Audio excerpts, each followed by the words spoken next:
So why Audioslave? I mean, a lot of groups try to play it in Cuba. So why did you make it in the end then? They hype it up as, oh, you don't do that. It's going to be hard. You're going to be watched. You're going to be, don't fuck up. Don't say anything. Don't, this, don't go here. And it's all at the end of the day, it was like, we did it.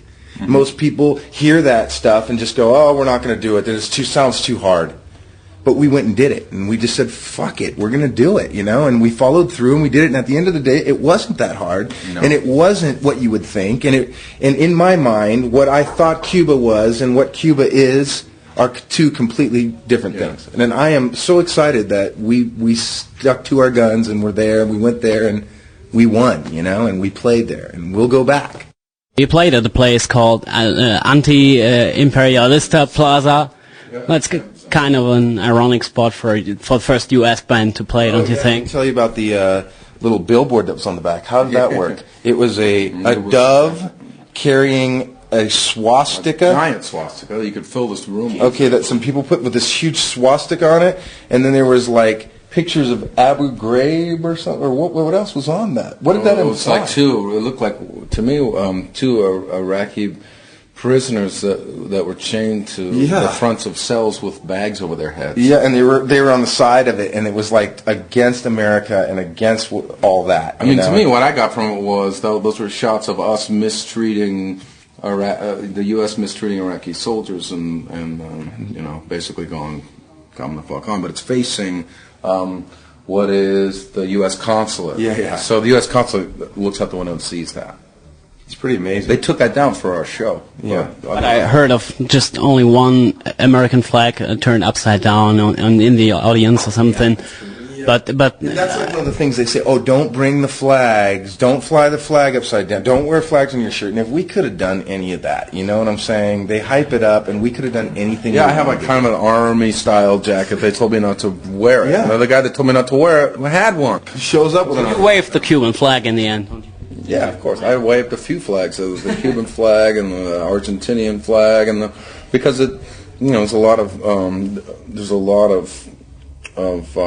South American countries that send people over there to go to school because they're some of the best schools, like medical schools in the world. So it's actually fairly international. Latin American countries send people there to learn stuff. And I met a lot of people that weren't even Cuban when we were there in Havana, because it's a big city, it's like any city. But the main thing I think is that if you live in the U.S., I don't know what it's like here in Germany, but in the U.S., they don't show you much of what's going on. Partly because they don't have that information, but partly because they don't want to show you. They paint a pretty grim picture of what Cuba is like, and they seem to make it. They seem to paint a picture that if you are a citizen of Cuba, you're going to want to jump on a raft, and float over to Florida. Yeah, that is what it is, and that's what That's what they report. They report that. They report people risking their lives to leave. But when we were there, you see some poverty coming into Havana, and you see poverty in Havana, but you see poverty outside of Detroit. I mean, Jesus Christ, you see it everywhere. But you also, knowing the history. In a sense, it's like it's so inspiring that because we know what these people have been through from these embargoes that were in place since before I was born, and I'm 40 years old, and yet they have some of the best medical schools in the world, the best musicians, the best this, the best that. People are happy. People. At night they gather in squares all over the place and they just play music and they're healthy. They're to be able to do all that and to keep that attitude through all of the adversity over the last 45 years is phenomenal. I mean, here's a people with some pretty amazing spirit. So here's the last question because we're a bit in a rush.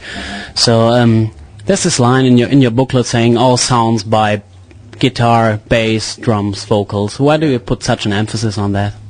That's something started with Rage, right? Yeah, that sort of originated, to be honest with you, through Tom's guitar playing, and us at the time when we were with Rage not wanting people to think we had a DJ up on stage or we were looping things or anything like that. And we wanted it to be clear that this was a traditional rock band format.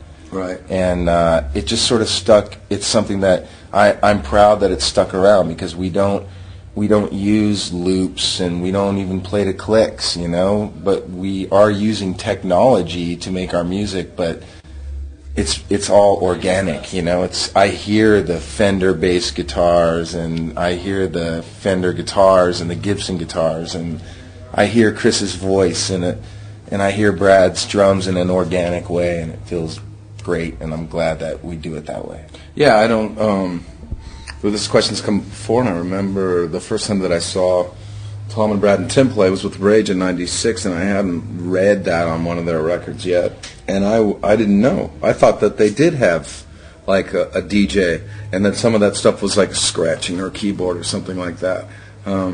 So then I saw them, and there wasn't anything like that. I was like, God, I was actually very impressed with the fact that all those sounds were coming from those three instruments. Then when I saw a record and it said that, it was like, oh, great. You know, they actually wrote that, which is very smart, I think.